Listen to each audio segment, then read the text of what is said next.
besertaku, maka kuat roh dan jiwaku.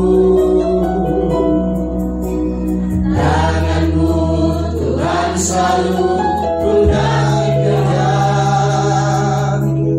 di setiap langkahku percaya. Sekali lagi katakan firman-Mu. Firman-Mu berkata Kau besertaku, maka kuat roh dan jiwaku. Tangan-Mu Tuhan selalu ku naikkan,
Tuhan, terima kasih untuk penyertaan-Mu bagi kami.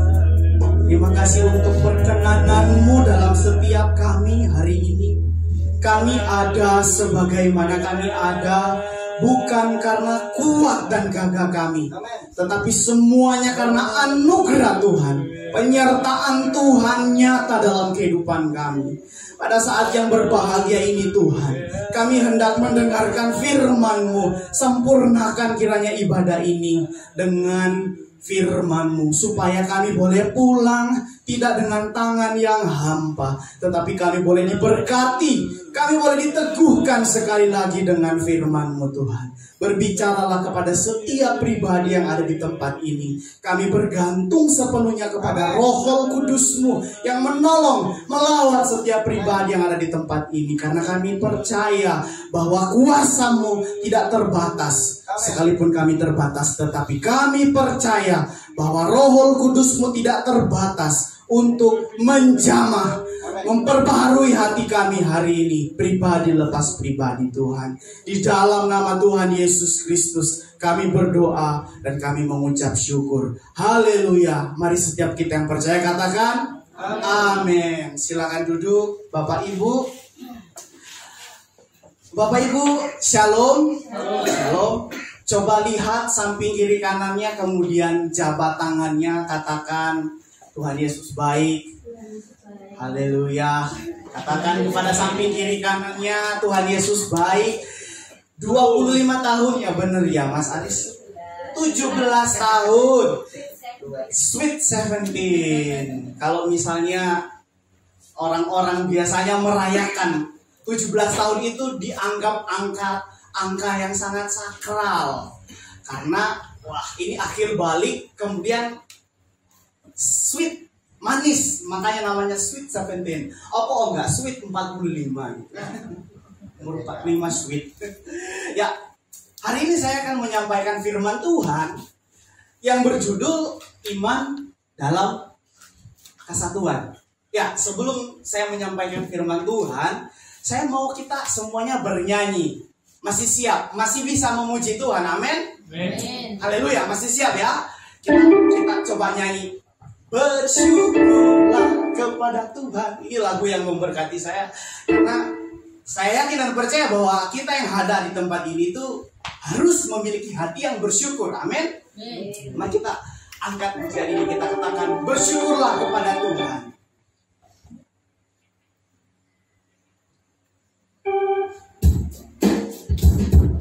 Haleluya.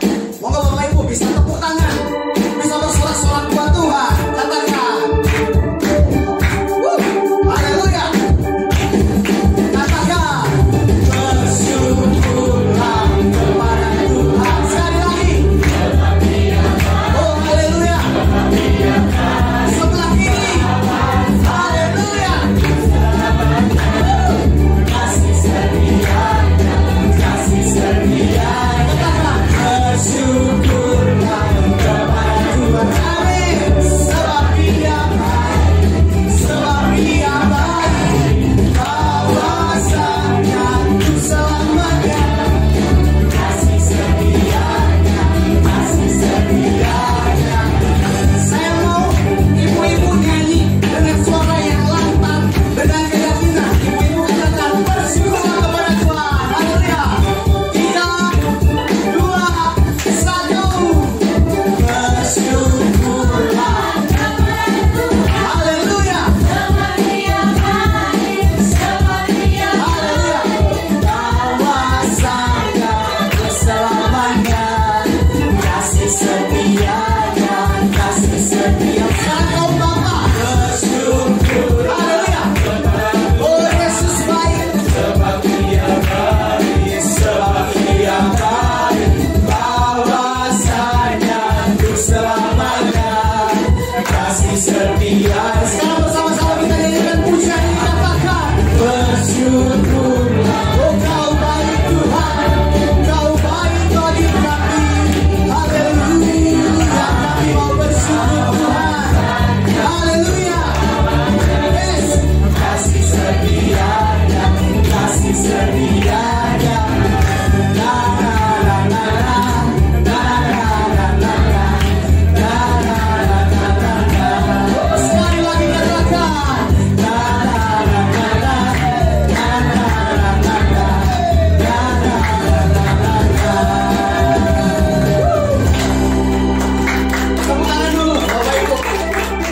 Kita tepuk tangan untuk kebaikan Tuhan, bukan untuk diri kita sendiri. Amin. Saya tepuk tangan untuk kebaikan Tuhan. Saya bersyukur karena hari ini saya masih diperkenankan Tuhan untuk hadir bersama-sama dengan Bapak Ibu di tempat ini. Nah, ketika kita menyanyikan lagu tadi, masih panas ini, masih membara ini. Ketika kita menyanyikan tadi, apakah ucapan syukur itu hanya sebatas nyanyian saja?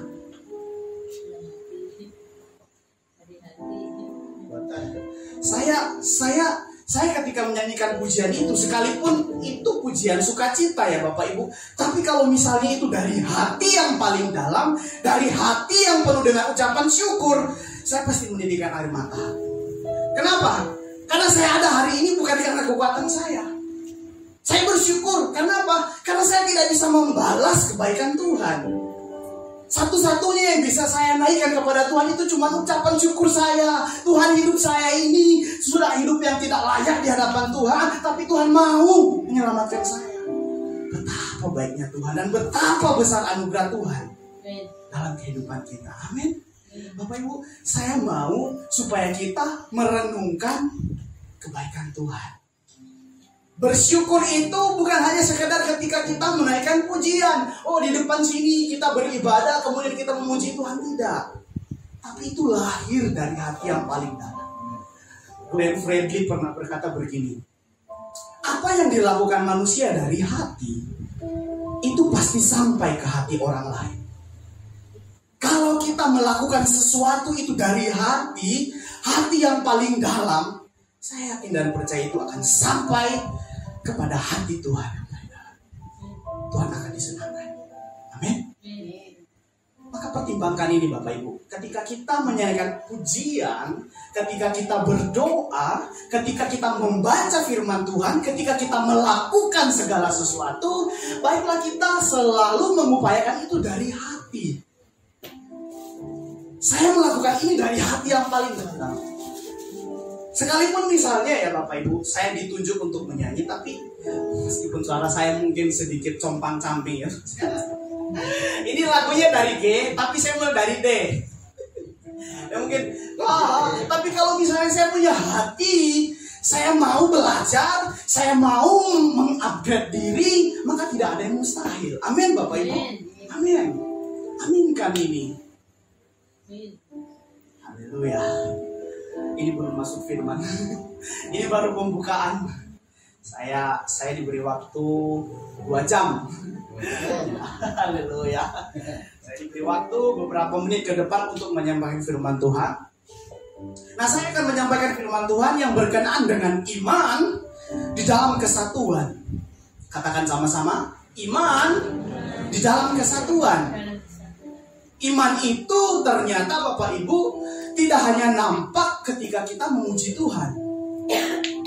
Iman itu juga ternyata nampak ketika kita bersama-sama sehati sepikir untuk menyembah Tuhan. Bapak Ibu, saya mau Bapak Ibu merenungkan pertanyaan ini. Hari ini kita datang ke gereja, tujuannya apa? Pertanyaannya adalah, apakah kita masih punya satu visi? Apakah hati kita masih sama? Pikiran kita masih sama ketika kita datang di tempat ini untuk beribadah? Maka itu pentingnya yang namanya satu visi, satu misi, satu gerakan, satu pikiran. Kenapa? Karena Alkitab selalu memberitakan tentang kesatuan. Bapak Ibu kalau misalnya membaca dari Kejadian sampai Wahyu, sejak semula Allah menciptakan manusia itu untuk memiliki persekutuan dengan Tuhan. Tidak baik ketika Tuhan melihat manusia itu seorang diri. Maka diciptakannya lah seorang penolong yang sepadan. Bukan seorang penanduk, tapi penolong. Bukan penanduk ya Mas Dian, tapi penolong. Penolong yang sepadan. Karena Tuhan tahu manusia itu makhluk sosial, bukan makhluk penyendiri. Haleluya. Jadi Jadi kalau misalnya ada yang berpikir bahwa memuji Tuhan itu memang hanya hubungan pribadi, tapi juga Tuhan di satu sisi menekankan supaya kita memiliki hubungan yang sosial, bersosial dengan orang lain, hubungan dengan orang lain.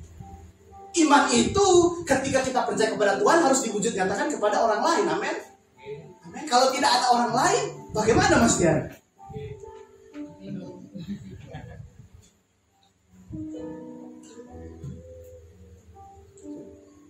Sejak semula Allah itu bukan Allah yang penyendiri. Saya tekankan sekali lagi. Sejak semula Allah menciptakan manusia bukan ketika setelah diciptakan Allah kemudian pergi. Tidak. Tujuan utama manusia itu diciptakan apa? Supaya Allah bisa memiliki persekutuan yang indah dengan manusia. Supaya Allah dapat memiliki persekutuan yang indah dengan saya dan Bapak Ibu yang ada di tempat ini. Amin. Jadi Allah itu bukan Allah yang penyendiri, tapi Allah yang memiliki persekutuan, fellowship with others. Mungkin ini bahasa Inggris saya mungkin sedikit cemot-cemot, maaf ya Jonathan. Kalau misalnya bahasa Inggris saya ini masih bahasa Inggris ecek-ecek gitu. Fellowship itu artinya persekutuan, Bapak Ibu. Allah itu merindukan persekutuan. Makanya Yesus Kristus hadir di dunia untuk menyelamatkan manusia. Tujuannya apa? Supaya mendamaikan antara saya dan Bapak Ibu dengan Tuhan. Sesuatu yang ilahi, yang tidak sanggup kita capai, yang tidak dapat kita gapai, itu datang menjadi manusia, kemudian menyelamatkan manusia. Betapa besar dan ajaibnya karya Tuhan. Dan saya mau supaya kita menghidupi itu. Saya mau supaya Bapak Ibu yang ada di tempat ini setiap hari bangun tidur mengucap syukur. Hari ini saya ada karena anugerah Tuhan. Masih ada kesempatan buat saya untuk melakukan sesuatu yang baru. Nah, saya akan menyampaikan firman Tuhan yang berkenaan dengan Mazmur 133. 133 ini dibagi jadi 3 ayat. Pasti Bapak Ibu sudah hafal. Tapi saya mau fokus di dalam ayat yang pertama. Nah, Bapak Ibu, karena tema saya ini adalah kesatuan, maka saya memohon dengan kasih Kristus supaya Bapak Ibu membacakannya bersama-sama dengan saya ayat ini. Mungkin ini di slide-nya diataskan dulu. Ya, oke. Kita baca Mazmur 133 ayat 1. Yang sudah ketemu katakan amin. Oh, belum semuanya. Yang sudah ketemu katakan amin. Oh, belum semuanya. Yang sudah ketemu katakan amin. Amin, sudah semuanya. Ya, kita baca bersama-sama Mazmur 133 ayat 1, 2, 3.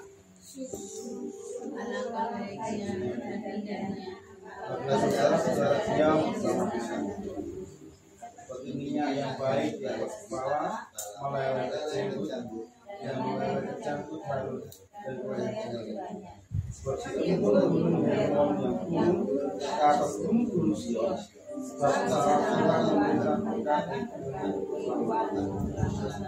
Haleluya, berkat selamanya.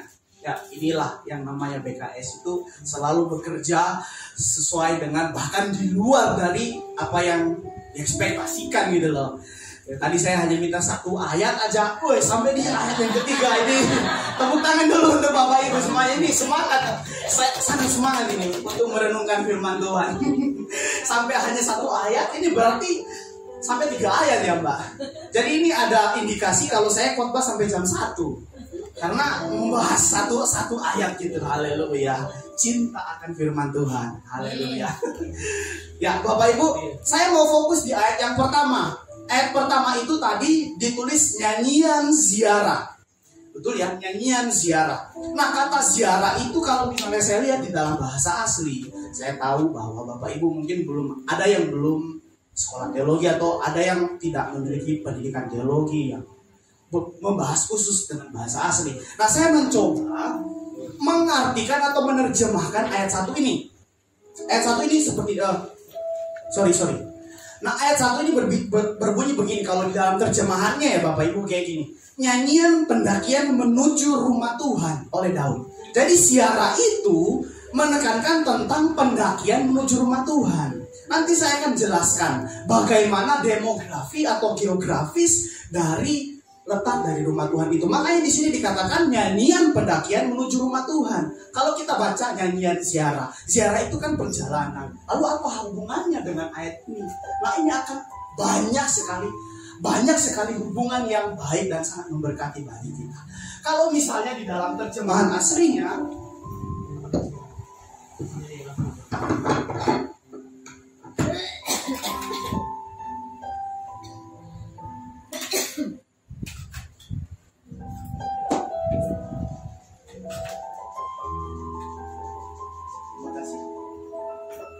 terima kasih Mas Dian pelayanannya. Nah, dikatakan begini Bapak Ibu, nyanyian pendakian menuju rumah Tuhan oleh Daud. Dikatakan lagi, sesungguhnya adalah baik dan manis adanya jika saudara-saudara sedang tinggal dalam kesatuan. Kata kesatuan itu berasal dari kata yahat. Yahat itu secara sederhana diterjemahkan kesatuan. Menjadi satu kalau bahasa kerjanya. Bahasa tindakannya itu artinya menjadi satu. Maka kalau misalnya Bapak Ibu lihat di dalam Indonesia terjemahan baru, kata kesatuan itu, kata yahat itu diterjemahkan menjadi kata apa Bapak Ibu? Rukun. Kemudian di dalam King James Version diterjemahkan unity. Unity itu artinya menjadi satu. Satu Bapak Ibu. Kemudian di dalam NLT itu New Literal Translation menerjemahkan harmoni. Nah, dari sini sudah kita lihat, ternyata dari kata yang sama, kata yahat, itu diterjemahkan menjadi beberapa versi. Indonesia Terjemahan Baru menerjemahkan dengan kata rukun, kemudian ada unity, kemudian harmoni. Tapi sebenarnya ide katanya itu sendiri adalah kesatuan. Nah, hari ini kita akan belajar dan merenungkan apa maksud dari kata yahat.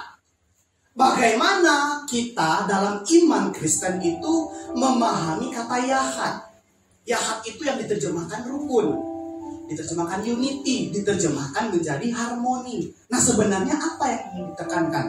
Nah, Bapak Ibu, kalau misalnya Bapak Ibu baca tentang Mazmur 133 ini, Mazmur 133 ini untuk memahami kata yahat, saya menggunakan dua cara. Yang pertama, kita belajar tentang makna asli dari kata yahat itu sendiri. Kemudian kita belajar dari budaya dan tradisi yang diperkenalkan oleh Daud. Bapak Ibu coba lihat, ayat 2 dan ayat 3 itu merupakan tradisi atau ritual keagamaan yang digunakan oleh Daud untuk menggambarkan apa? Kesatuan ini Bapak Ibu. Siap mendengarkan firman Tuhan, amin. Bapak Ibu jangan lihat saya dengan seperti orang yang tidak kenal begitu ya. Kita sama-sama mau belajar. Nah, mari kita belajar memahami apa maksud dari kata yahat, apa maksud dari kata rukun, apa maksud dari kata kesatuan itu dari dua sisi. Yang pertama maknanya, kemudian apa yang kita pahami dari tradisi penulis. Kenapa? Supaya pemahaman kita itu penting. Baik. Nah, saya mulai dari yang namanya makna dasarnya. Ide kata yahat itu adalah menjadi satu. Satu. Dalam filosofis Jawa itu ada yang namanya manunggal. Manunggaling kawulo Gusti. Manunggal itu artinya apa ya Bapak Ibu? Menjadi satu, melebur menjadi satu. Jadi kalau Bapak Ibu lihat kata rukun yang ada di dalam Mazmur 133 ayat 1, Bapak Ibu harus melihat bahwa rukun itu artinya adalah melebur menjadi satu. Manunggal ing kawulo Gusti. Saya belajar di bahasa Jawa. Maaf ya AI kalau misalnya masih belepotan. Manunggal itu artinya menjadi satu. Satu dalam apa Bapak Ibu? Satu pikiran, satu perasaan, dan satu tindakan. Jadi yang namanya rukun di sini itu artinya satu dalam pikiran, satu dalam perasaan, dan satu dalam tindakan. Bukan tentang status kita yang hidup bersama. Rukun itu bukan tentang keberagaman. Yahat itu tidak sedang menjelaskan tentang bersama-sama, together. Sorry, bukan kata together yang dipakai di sini, tapi unity, menjadi satu. Bapak Ibu, mungkin kata yahat ini akar katanya itu sama dengan ehad. Ehad itu diterjemahkan dalam bahasa Indonesia esa. Esa itu artinya satu, tunggal. Nah, pengertian dari kata yahat itu artinya menjadi satu. Pertanyaannya adalah, apakah kita sudah menjadi satu di dalam pikiran dan perasaan dengan Tuhan?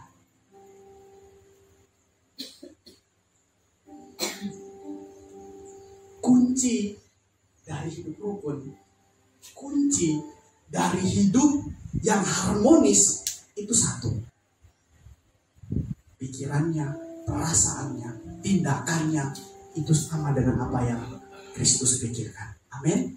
Makanya di dalam ayat yang lain Paulus berkata, hendaklah kamu sehati sepikir dalam hidupmu bersama. Artinya apa? Menaklukkan pikiran kita, menaklukkan perasaan kita, menaklukkan tindakan kita di dalam Kristus. Kalau kita mau ngomong sama orang lain, kita harus berpikir, ini sudah sama nggak dengan apa yang dipikirkan oleh Yesus? Kalau kita menyakiti hati orang lain, kita harus berpikir, perasaan Yesus kira-kira bagaimana?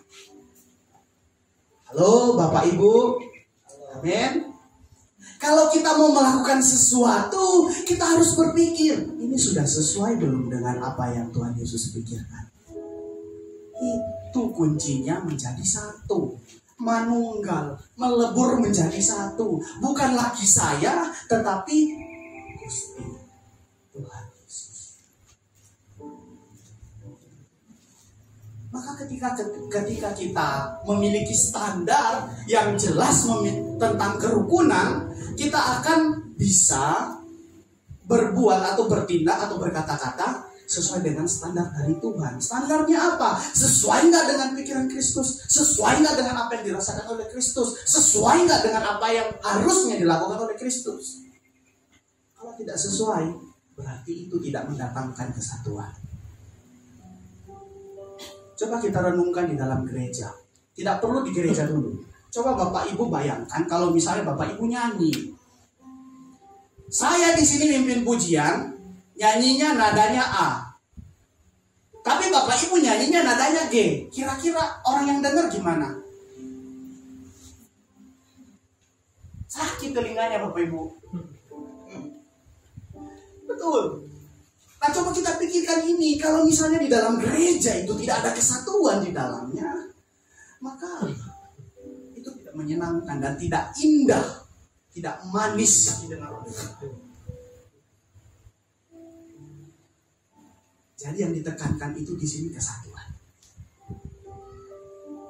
antara satu pihak dengan pihak yang lain, satu orang dengan pihak yang lain itu memiliki satu visi, satu pikiran, bukan dengan embel-embel.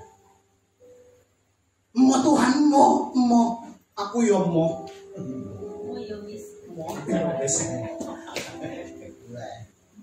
Ini belum gini.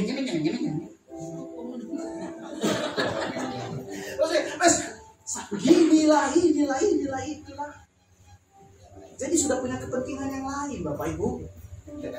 Saya itu kadang-kala ya Bapak Ibu, kalau belajar tentang kesatuan itu kadang-kala saya iri.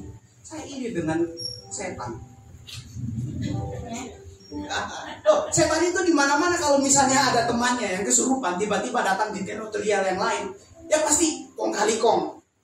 Nggak ada yang namanya berantem dulu ya. Mungkin kita lihat manifestasinya, tapi lihat kesatuannya. Di mana-mana sama, tujuannya sama, mendakwa manusia. Wes kutok. Sorry ya Bapak Ibu. Kadang-kadang saya berpikir seperti itu. Sampai gini loh Bapak Ibu. Coba Bapak Ibu bayangkan. Di Indonesia sendiri, denominasi gereja itu ada berapa Bapak Ibu? Wah, katanya sih 300 lebih ya Bapak Ibu. Waduh, 300 lebih berarti ada banyak pemikiran di dalamnya. Pertanyaan adalah, apakah masih satu visi? Satu hati.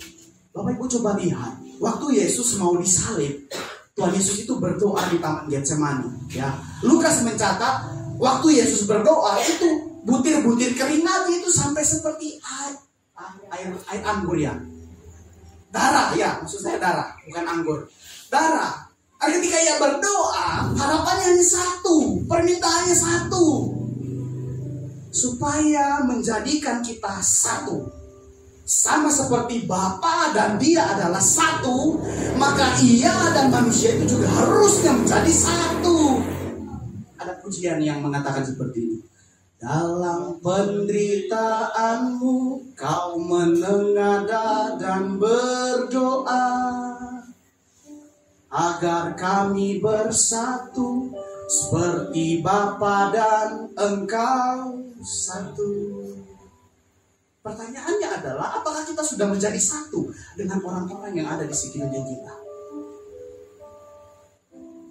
Satu itu, saya lihat ya Bapak Ibu, kalau menjadi satu, itu mungkin konsepnya sama dengan orang yang sudah menikah.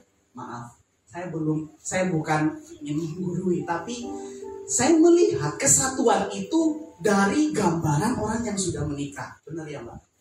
Kalau misalnya orang yang sudah menikah ini akan kelihatan, ini orangnya baru menikah atau sudah lama menikah. Misalnya kalau ada tamu ya, kamu datang, Mas Alis tinggal,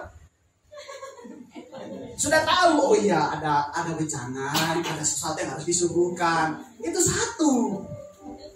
Jadi, mungkin beda ya, mungkin gitu.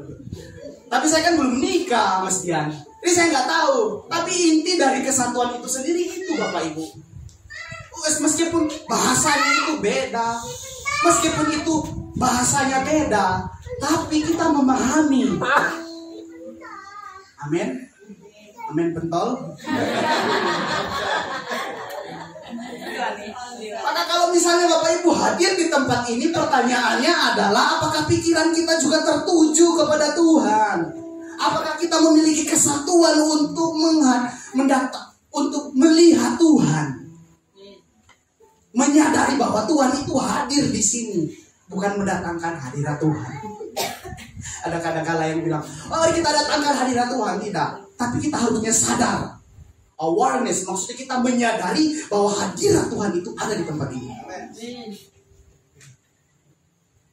Bukan cuma tubuh kita Bapak Ibu. Waktu kita doa, apalagi doa, ada yang sudah tertidur di kaki Yesus, ada yang sudah mimpi kemana-mana, pikirannya kemana-mana. Ada yang pikirannya di utangnya lah, ada yang pikirannya pada hubungan yang baru putus lah,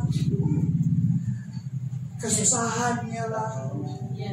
Tidak jadi satu visi itu Bapak. Makanya Paulus bilang apa? Menaklukkan pikiran itu di bawah Kristus, bukan di bawah Michael, bukan. Di bawah Kristus Bapak Ibu. Pikiran kita, perasaan kita itu harusnya sama. Itu yang namanya manunggal, melebur menjadi satu. Maka ketika kita belajar, ketika kita merenungkan firman Tuhan, ketika kita melakukan segala sesuatu itu, kita melakukan dengan standar yang jelas, sesuai dengan kehendak Tuhan. Kehendak yang mana? Pikirannya, kasihnya, segala sesuatunya, dan lain sebagainya. Jelas standarnya. Bukan tentang kepentingan saya, tapi tentang kepentingan Tuhan. Amin. Sejalan ini dengan apa yang dikatakan Yohanes, biarlah Kristus makin bertambah, aku makin berkurang. Bukan saya yang makin bertambah, Kristus yang makin kurang. Salah itu konsepnya. Konsep yang benar itu, ketika saya ada di sini, saya harus memberitakan Kristus. Kristus yang harus diberitakan, bukan tentang kesaksian pribadi saya. Halo Bapak Ibu, pentol. Pentolnya sudah 2 kali. Nah, konsep yang pertama jelas ya Bapak Ibu. Manunggaling kawula Gusti. Lu belepotan sekali bahasa Jawa saya. Saya setiap kali mau ngomong bahasa Jawa itu seringkali di komentar, kan lucu bahasa Jawa, bukan orang Jawa. Tapi inilah intinya itu. Ya hati itu, rukun itu, harmonis itu artinya jadi satu. Amin ya. Jangan kalah dengan setan Bapak Ibu. Lu susah. Mau sore orang Kristen gak bisa satu hati. Mau sore orang Kristen gak bisa satu visi. Masa orang Kristen itu gak bisa satu pikiran. Kalau semuanya itu tujuannya untuk kemuliaan Tuhan, maka segala sesuatu yang kita lakukan itu selalu memiliki pemikiran yang sama. Betul ya? Untuk kemuliaan Tuhan. Maka caranya yang berbeda itu tidak perlu dipermasalahkan, tidak perlu dipusingkan. Kalau misalnya ada yang memuji Tuhan dengan cara yang seperti ini, tidak perlu dibilang kalau dia itu lagi banyak masalah. Kenapa? Kenapa? Karena hatinya kita, pikirannya kita itu harusnya tertuju kepada Tuhan. Amin, Mas Dian? Amin. Nah sekarang kita belajar. Kata Yahat ini melalui tradisi dan upacara keagamaan umat Tuhan.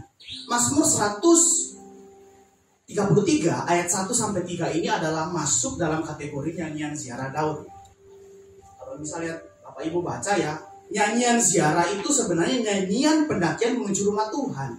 Nyanyian ini dinyanyikan oleh seluruh keluarga Israel yang berkumpul untuk menyembah Tuhan setiap tahunnya pada hari raya keagamaan. Jadi di dalam Yahudi itu sendiri, di dalam bangsa Israel itu setiap tahun ada upacara keagamaan. Nah, upacara keagamaan itu kalau misalnya dirayakan setiap tahun, maka orang-orang yang ada di sekitar sana itu berkumpul menjadi satu untuk merayakan. Contohnya apa? Contohnya waktu Yesus Kristus mau lahir itu, Yusuf dan Maria ke Yerusalem untuk melakukan upacara keagamaan itu menjadi satu. Nah, kata rukun, kata kesatuan itu digambarkan sebagai sesuatu ketika seseorang dengan yang lain itu berkumpul dengan satu tujuan. Tujuannya apa? Menyembah Tuhan. Jadi Bapak Ibu, kalau kita hadir di gereja, nah misalnya Bapak Ibu hadir di gereja, saya hadir di gereja, jangan hanya berpikir ini sebagai rutinitas saja. Karena hari Minggu itu hari libur, maka kita tidak memiliki aktivitas lain, makanya kita datang saja ke sini, ikut ramai. Bukan, tapi tujuannya adalah kita datang menyembah Tuhan, memuliakan Tuhan di tempat ini. Itu nyanyian ziarah itu maksudnya itu Bapak Ibu. Dinyanyikan setiap kali mereka naiki tangga. Mereka berkata, oh alangkah indahnya kalau kita itu satu tangan, satu visi. Tujuannya apa? Menyembah Tuhan. Itu yang namanya kesatuan. Makanya saya angkat ini dari tradisi itu Bapak Ibu. Kenapa? Karena ketika mereka berkumpul, mereka sedang menyatakan bahwa Tuhan itu yang mempersatukan mereka. Mereka adalah umat kepunyaan Tuhan. Dan Tuhan adalah Allah mereka. Dan mereka akan beribadah kepadanya. Saya yakin di situ tidak ada orang yang berpikir tentang masalah pribadinya lah, tentang pergumulan pribadinya, tidak. Satu visi, satu misi. Tuhan. Bapak Ibu yang ada di tempat ini, apakah kita masih memiliki visi yang sama? B3S, B3.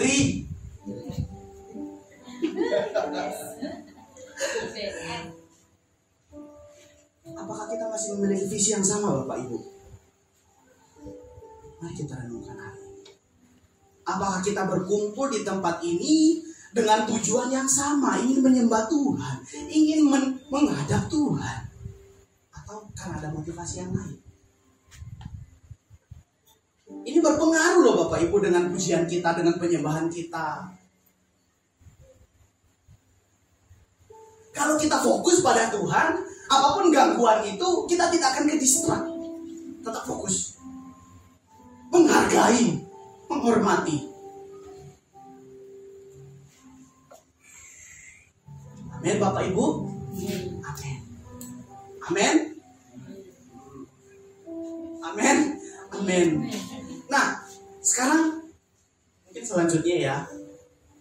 Nah, Daud pernah melakukan ini Bapak Ibu, kalau Bapak Ibu baca di dalam 2 Samuel 6 ayat 12 sampai ayat 19, itu Daud ketika memindahkan tabut perjanjian dari rumah Obed-Edom, menari-nari di hadapan Tuhan, bersuka cita. Seluruh bangsa Israel dikatakan di situ bersuka cita, bersorak-sorai. Wah, saya tidak bisa membayangkan ya, orang yang jumlahnya 2 juta itu bersorak-sorak dalam waktu yang bersamaan. Kesatuan itu loh. Bahkan sampai anaknya Saul, Milka kalau nggak salah itu ngomong, Daud itu seperti orang gila, nari-nari di hadapan Tuhan. Sampai dibilang seperti itu loh. Ini loh peristiwanya. Waktu Daud memindahkan tabut perjanjian, begitu sangat menghormati hadirat Tuhan itu sampai dia menari-nari sedemikian rupa. Apakah kita se-effort itu? Apakah kita seperti Daud ketika menghadap Tuhan? Membawa seluruh hidup kita. Bukan hanya membawa masalah kita, tapi membawa seluruh kehidupan kita, pikiran kita, kasih kita kepada sesama kita, bawa. Tidak peduli, nggak ngurus dibilang orang lain kayak orang gila lagi. Bukan itu fokus Daud. Tapi ini hubungan yang intim dengan Tuhan. Amin, Bapak Ibu. Amin. Nah, kemudian setelah itu saya lihat tradisi yang digunakan di sini untuk menggambarkan kesatuan. Coba mungkin slide selanjutnya. Di sini menggunakan ini nih, saya tunjukkan dulu Bapak Ibu. Geografis dari rumah Tuhan dan posisi rumahnya Daud. Ini daerahnya itu sedikit naik. Kalau Bapak Ibu punya Alkitab terjemahan baru ya, coba Bapak Ibu lihat di bagian belakangnya untuk melihat petanya itu. Jauh sekali, makanya dikatakan nyanyian pendakian. Karena untuk menuju rumah Tuhan itu harus daki. Dan ketika mereka mendaki, mereka harus bersama-sama berkata, sungguh alangkah indahnya saya bertemu dengan Anda sekalian. Tujuannya apa? Memuji memuliakan nama Tuhan. Gak peduli posisinya di mana saja, tujuannya sama. Saya bersyukur Bapak Ibu yang datang hari ini beribadah di rumah Tuhan, jauh bagaimanapun rintangannya selalu datang. Haleluya, amin. Saya berdoa supaya tujuannya tetap sama. Sama-sama ingin memuji serta memuliakan nama Tuhan. Bukan untuk melihat saya, tapi untuk melihat Tuhan. Maksudnya jangan tertawa. Bukan untuk saya Bapak Ibu, tapi untuk Tuhan. Nah selanjutnya Bapak Ibu, mari kita lihat dari kata upacara. Selanjutnya pengurapan Imam Harun. Saudara-saudara, Bapak Ibu pernah nggak berpikir kenapa istilah hidup rukun itu digambarkan dengan istilah pengurapan Imam Harun? Bak urapan di kepala Harun yang mengalir ke jangkut dan meleleh ke leher jubahnya. Kenapa persatuan itu, kenapa hidup rukun itu digambarkan sebagai proses pengurapan Imam Harun? Pertanyaannya kan gampang. Kenapa sih hidup rukun itu harus digambarkan digambarkan dengan prosesi dari pengurapan Imam Harun? Nah, saya mau jelaskan satu persatu. Seperti minyak yang digunakan di sini itu adalah minyak urapan, minyak rempah-rempah ya. Makanya kalau di dalam Alkitab Perjanjian Lama, minyak mur itu yang rempah-rempah, wangi itu sangat mahal harganya. Waktu Tuhan Yesus diurapi oleh seorang perempuan yang berzina, mengurapi kaki Yesus ya. Ada kan lagunya, seperti wanita mengurapimu. Kan saya nggak mau jadi wanita, jadi seperti mengurapimu. Itu pakai minyak yang mahal Bapak Ibu. Bahkan ada yang berkata minyak yang digunakan oleh perempuan itu adalah minyak yang setara harganya dengan gaji seumur hidupnya. Jadi kalau dia bekerja selama 30 tahun, minyak itu dibeli dengan harga yang sama dengan gajinya selama 30 tahun. Mahal harganya. Dan dipakai untuk mengurapi Yesus. Makanya Yudas berkata, untuk apa pemborosan ini? Tapi makna dari kata mengurapi itu sebenarnya mengkhususkan untuk sesuatu. Kata mengurapi itulah muncul kata Mesias. Mesias itu artinya orang yang Diurapi. Orang yang diurapi untuk tujuan tertentu, untuk tugas tertentu. Maka kata Mesias itu sebenarnya dalam perjanjian lama itu konotasinya banyak. Diurapi dalam hal apa dulu? Dalam pekerjaan apa dulu? Nah, Harun itu juga diurapi. Harun juga Mesias. Tapi pertanyaannya untuk apa? Untuk memimpin bangsa Israel dalam peribadatan. Makanya dikatakan Mesias, orang yang diurapi. Seperti itu. Yesus juga disebut Mesias. Mesias yang apa? Yang menyelamatkan kita dari dosa-dosa. Itu kata mengurapi.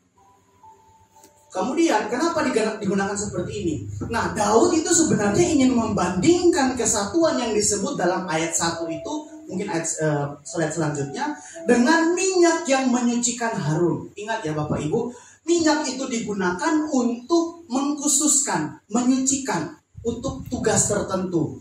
Kepala Harun itu melambangkan pemimpin, para pemimpin yang dikuduskan untuk Tuhan. Kemudian ketika minyak itu melumuri ke-12 batu permata yang dilambangkan sebagai 12 suku, itu sama saja dengan mereka dikuduskan dan dikhususkan untuk beribadah kepada Tuhan.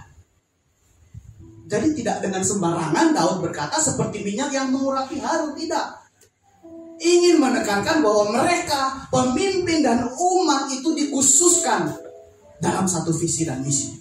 Apa? Menyembah Tuhan. Makanya secara spesifik dijelaskan seperti minyak yang meleleh ke janggut Harun, kemudian ke pundaknya. Secara spesifik, kenapa? Karena itu melambangkan pemimpin dan umatnya. Sama dengan kita Bapak Ibu, satu tubuh di dalam Kristus. Kristus adalah kepala kita. Kita adalah satu tubuh di dalam Kristus. Maka minyak itu melambangkan kesatuan untuk menyembah Tuhan. Amin Bapak Ibu. Sepertinya sudah berat ini. Nah kemudian selanjutnya digunakan seperti ini. Daud itu menggambarkan kesatuan itu seperti embun Hermon yang turun ke Bukit Sion. Seperti embun yang dari Hermon mengalir ke Bukit Sion. Tapi kita nggak tahu artinya apa. Cuma yang penting joget. Pokoknya nyanyi gitu aja. Tapi maknanya sebenarnya apa? Itu juga harus kita pahami. Supaya kalau kita nyanyi, kita punya iman. Oh iya, ternyata seperti itu. Kerukunan itu seperti ini loh Bapak Ibu. Bukan hanya sekedar melengkap gitu. Bukan. Nah, embun Hermon itu digambarkan begini. Nah, kalau misalnya kita lihat ya, posisi demografisnya atau posisi geografisnya, Bukit Hermon itu, Gunung Hermon itu posisinya lebih tinggi daripada Gunung Sion. Gunung Sion itu sebenarnya diterjemahkan Bukit Sion karena posisinya itu lebih pendek di sini mungkin. Nah, biasanya Hermon itu di dalam itu ada embun. Embun itu sebenarnya juga diterjemahkan gerimis. Air yang dari Hermon itu mengalir ke Bukit Sion, mendatangkan kehidupan. Bukit Sion itu gersang, tapi karena adanya air yang daripada Bukit Hermon, maka Gunung Sion itu menjadi berlimpah dalam kehidupan. Karena ada aliran air di dalam. Daud ingin menjelaskan begini Bapak Ibu, berkat Tuhan itu akan melimpah dalam kehidupan kita kalau kita hidup dalam kesatuan. Amin. Sepertinya sulit ini. Kalau kita memiliki satu hati, satu visi dengan Tuhan, satu perasaan dengan Tuhan, satu frekuensi lah istilahnya. Wah, sekarang ada lagunya satu frekuensi. Asmara telah terkalibrasi. Wah, kesenangannya Mas Theo. Kalau misalnya kita sudah memiliki satu frekuensi dengan Tuhan, maka dikatakan di sini begini, berkat Tuhan akan melimpah. Sebab di sanalah Tuhan akan memerintahkan berkatnya, kehidupan untuk selama-lamanya. Di mana? Di dalam persekutuan yang indah, di dalam kerukunan, di dalam kesatuan hati. Ada berkat Tuhan yang melimpah. Amin Bapak Ibu. Jadi kita bisa belajar kesatuan itu bukan tentang saya dan Bapak Ibu yang hadir di sini bersama-sama. Bukan itu penekanannya, tapi kesatuan. Satu hati menyembah Tuhan. Dan Tuhan berkata bahwa kesatuan itu mendatangkan berkat. Meskipun saya belum menikah ya Bapak Ibu, saya belajar bahwa satu hati di dalam rumah tangga itu juga mendatangkan berkat loh. Benar ya Pak? Kalau misalnya pasangannya ngomong A, yang satu ngomong B, ya angel, susah. Begitu juga, jangan tahu buat tim saya jadi malu. Maksudnya susah kalau misalnya kita berkata, oh hidup harmonis itu di dalam rumah tangga saja. Tidak. Daud menjelaskan bahwa harmonis itu juga dimanapun kita berada, bahkan dalam ruang lingkup gereja, persekutuan.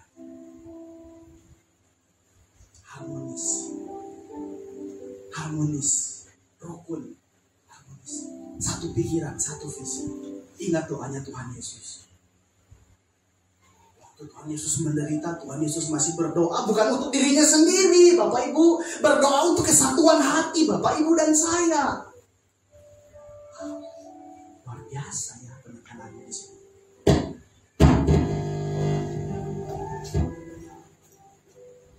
Haleluya. Jadi ketika kita ada dimanapun juga Bapak Ibu, saya mau kita merenungkan ini. Saya mau kita merenungkan bahwa dimanapun kita berada, kita harus memelihara kesatuan hati dengan Tuhan. Kesatuan pikiran dengan Tuhan.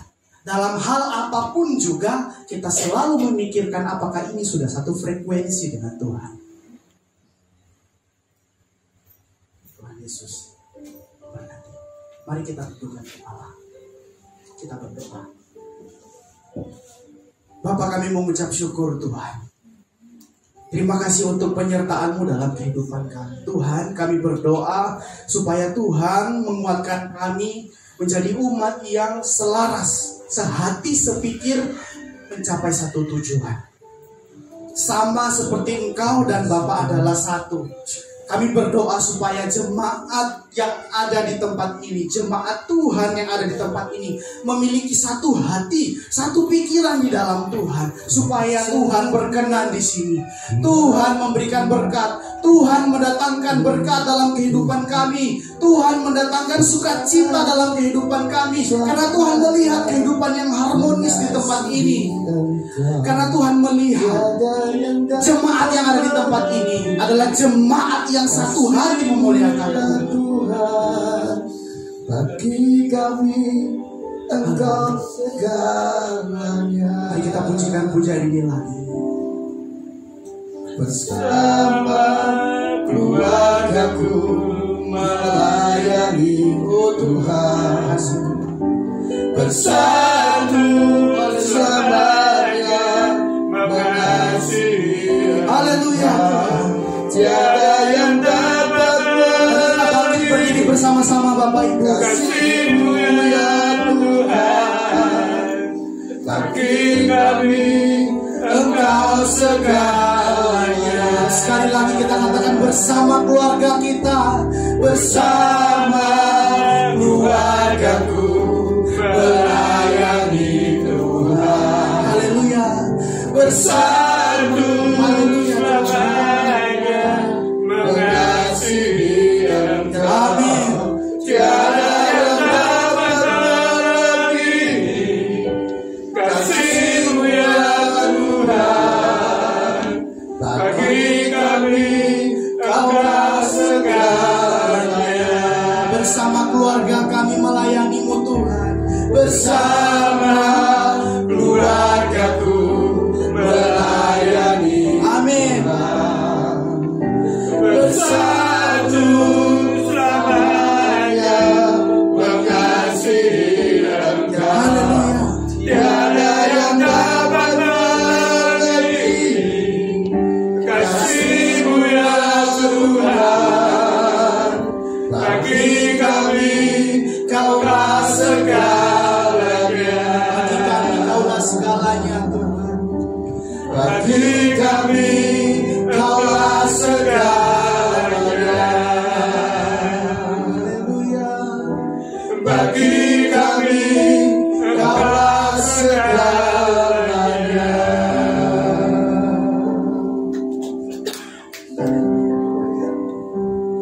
Terima kasih Tuhan. Terima kasih Tuhan untuk firman-Mu Tuhan. Kami mengucap syukur untuk kami pada hari ini. Kami diingatkan sekali lagi untuk satu visi, satu hati di dalam Tuhan. Kami diingatkan sekali lagi untuk menjadi satu dengan Tuhan dalam pikiran kami, dalam perasaan kami. Kami berdoa, Tuhan, kuatkan kami. Tolong kami ya Roh Kudus, supaya kami boleh menjadi pribadi-pribadi yang satu dengan orang lain yang ada di sekitar kami, dalam satu visi, dalam satu misi, melayani Tuhan, menyembah Tuhan di tempat ini Tuhan. Terima kasih Bapa. Terima kasih untuk berkat yang Tuhan sudah curahkan dalam kehidupan kami. Ketika kami menyembah Tuhan, ketika kami bersepakat untuk menyembah Tuhan, berdoa bagi bangsa kami yakin dan percaya bahwa Tuhan akan memberkati dengan berlimpah-limpah. Tuhan akan memberikan kehidupan dan berlimpah-limpah dengan berkat dan rahmat yang daripada Tuhan. Terima kasih Bapa. Di dalam nama Tuhan Yesus Kristus kami berdoa dan kami mengucap syukur. Mari semua kita yang percaya kita katakan amin.